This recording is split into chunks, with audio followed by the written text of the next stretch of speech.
Hello दोस्तों, नमस्कार। मैं हूं Sumit Kumar. The imperial classes में आपका स्वागत है। और सबसे बड़ी सूचना है आज के डेट में कि बीपीएससी ने डेट जारी कर दिया है टीचर ट्री 3 एग्जाम का। और वो डेट आपके सामने यहाँ स्क्रीन पे दिख रहा है। एक डेट जो है वो 15 मार्च 2024 है और एक डेट है वो 16 मार्च 2024 है।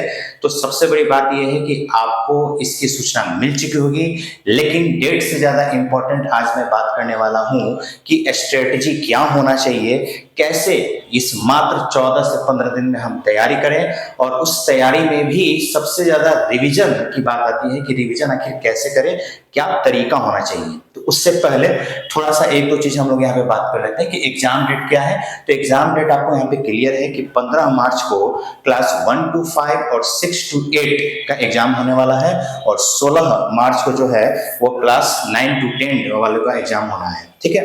उसके बाद है आपका एडमिट कार्ड। तो एडमिट कार्ड जो एग्जाम्स है 3-4 दिन पहले आपके पास आ जाएगा, यानी डाउनलोड कर सकते हैं आप। 10 मार्च या 12 मार्च के आसपास में आपका एडमिट कार्ड आ जाना है। उसके बाद अगर अटेम्प्ट की बात करें तो देखिए, अटेम्प्ट की बात क्या होता है कि अभी तो जो मुहर लगी है वो तो 3 ही है, लेकिन जो ऑफिशियली जब तक एक 5 अटेम्प्ट वाले पे मुहर नहीं लग जाता है तब हमारे दिमाग में खलबली मची रहती है कि आखिर क्या होगा।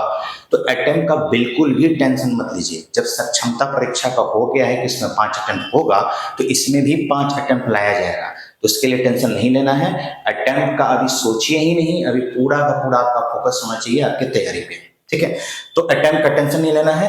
लास्ट जो मेन चीज है स्ट्रेटजी, क्या स्ट्रेटजी होना चाहिए, आखिर कैसे हम पढ़ाई करें कि 14 से 15 दिन में जो है हमारा कंप्लीट हो जाए, एग्जामिनेशन हॉल में हम बैठे तो मेरा सही तरीके से एग्जाम जाए।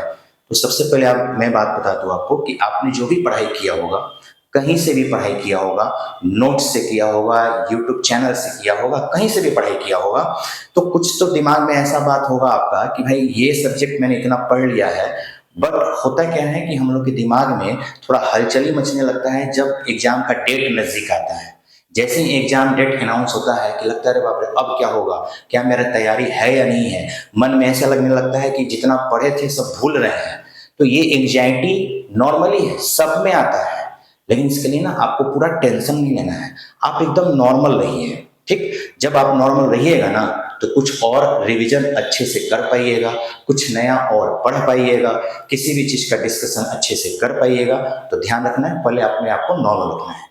रह गया कि स्ट्रेटेजी क्या है, कैसे आखिर करें, तो सबसे पहले बात आप ध्यान दीजिए कि जो आपने पिछले बार पढ़ रखा है, जितने भी नोट्स आपने पढ़ रखे हैं, उस नोट्स का पहले खूब रिवीजन कीजिए। एक बार नहीं, 2 बार नहीं, 3 बार नहीं, 5 बार, 10 बार उसको पढ़िए। उसको याद करने की कोशिश कीजिए, उसको समझने की कोशिश कीजिए जितना अधिक से अधिक हो सके। दूसरी बात ये कि जो करंट अफेयर है, करंट अफेयर के लिए क्या होता है, क्वेश्चन पूछे जाते हैं। तो मार्केट में आजकल तो मैगजीन मिलता है, 50-60 रुपए में आपको मैगजीन मिल जाएगा। मार्केट से मैगजीन लीजिए और उसको पढ़िए। या तो अगर आपको यूट्यूब चैनल पे देख रहे हैं उस पे देखा कीजिए। हो सकता है कि अभी 1-2 दिन में, कल या परसों तक, कुछ सब्जेक्ट का मैं भी मैराथन क्लासेस लेकर के आऊं जिससे आपको कुछ हेल्प मिल सके। तो आप जरूर एक बार देखिएगा उस वीडियो को। ठीक है। मैं इसके लिए प्रेशराइज नहीं कर रहा हूँ, हाँ, लेकिन जो पहले से आपने किया है तैयारी उसका रिविजन खुद कीजिए। ठीक है। मेरा तो प्रयास यही रहेगा कि अगर मैं किसी सब्जेक्ट का लेकर के आता हूं मैराथन क्लास, तो ऐसा कॉन्सेप्ट क्लियर करूं, ऐसा कॉन्सेप्ट क्लियर करूं कि आपको फिर दोबारा किसी नोट्स या किसी वीडियो देखने की आवश्यकता ना पड़े। ठीक है। तो इतना तो गारंटी मैं देता हूं। हाँ, लेकिन अगर आपने कुछ रिवीजन कर रखा ऑलरेडी, कुछ पढ़ रखा ऑलरेडी, तो उसको पढ़िए, बार बार रिवीजन कीजिए और कम से कम डेली एक सेट जरूर बनाइए, एक प्रैक्टिस सेट जरूर बनाइए। एक प्रैक्टिस सेट बनाने से होता है क्या कि आपका टाइम का ना एक अंदाजा मिल जाएगा। एक सेट पूरा कवर कर रहे हैं तो एक आइडिया मिल जाएगा कि इतने टाइम में हम कितना क्वेश्चन सही कर पा रहे हैं। देखिए, कभी कभी होता क्या है कि आपको लगेगा कि क्वेश्चन मेरा सही जा रहा है।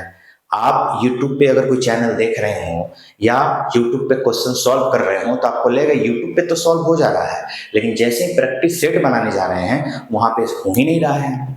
आप YouTube चैनल पे 80%, 90% जो है स्कोर लेके आ रहे हैं, लेकिन जब आप कलम कॉपी लेकर के बनाने बैठते हैं तो पता चलता है यार इतना हो ही नहीं रहा है। 40% जा रहा है, 50% जा रहा है, अब क्या होगा।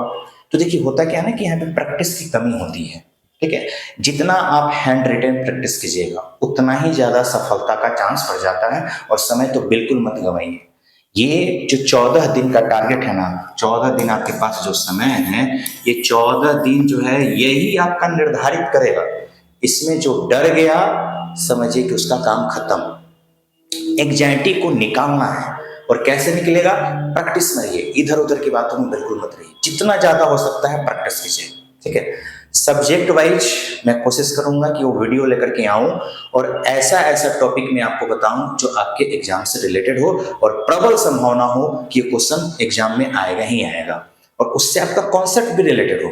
देखिए कभी ऐसा होता नहीं है कि जो मैंने यहाँ पे एक क्वेश्चन बताया हूबहू एग्जाम में आ जाए, ऐसा पॉसिबल नहीं हो पाता है। हाँ, लेकिन जो मैं क्वेश्चन बताऊंगा उससे रिलेटेड उसका डायमेंशन में बता दूंगा कि इससे रिलेटेड और भी प्रश्न आ सकते हैं, इससे रिलेटेड और सारे प्रश्न बनाए जा सकते हैं।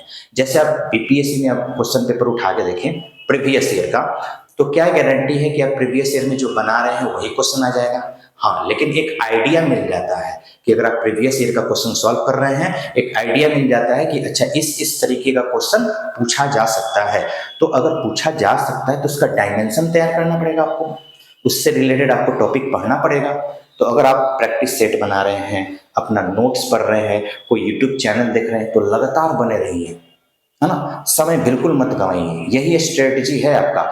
करंट अफेयर के लिए ज्यादा टाइम इधर उधर मत गवाइए। आप मैगजीन ले आइए मार्केट से, 50-60 रुपए का किसी भी पब्लिकेशन का आपको मिल जाएगा। अगर मैं नाम लूंगा तो लगेगा कि पब्लिसिटी कर रहा हूँ, लेकिन किसी भी पब्लिकेशन का लीजिए, सारे बुक ठीक है, सभी बुक अच्छे हैं, वो खरीद के लाइए और 2-3 दिन में उसको पूरा खत्म कीजिए और बाकी फिर दिन उसका रिविजन कीजिए, जितना अधिक से अधिक हो सकता है। उससे पहले भी आप व्यवस्था किए होंगे करंट अफेयर का, तो जो नोट्स आपके पास होगा उसी का रिवीजन कीजिए। लेकिन अभी तक किसी को लगता था कि भाई मैंने करंट अफेयर नहीं किया, क्योंकि देखिए इसका एग्जाम तो पहले 7 मार्च को ही तय था, ठीक है, तो बहुत लोगों ने तो कर ही लिया होगा।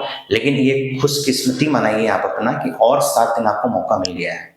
तो 7 दिन मौका मिला है तो और तैयारी कीजिए, डर के मारे दिमाग मत खराब कीजिए, क्योंकि समय थोड़ा मिलता तो है लेकिन मन के अंदर और एंजाइटी बढ़ जाता है कि अरे बाप रे, बस अब तो 14 दिन है, क्या होगा, एग्जाम दे पाएंगे, ठीक से लिख पाएंगे, स्कोर होगा कि नहीं होगा, सिलेक्शन होगा कि नहीं होगा, ये सारी चिंताएं छोड़ दीजिए।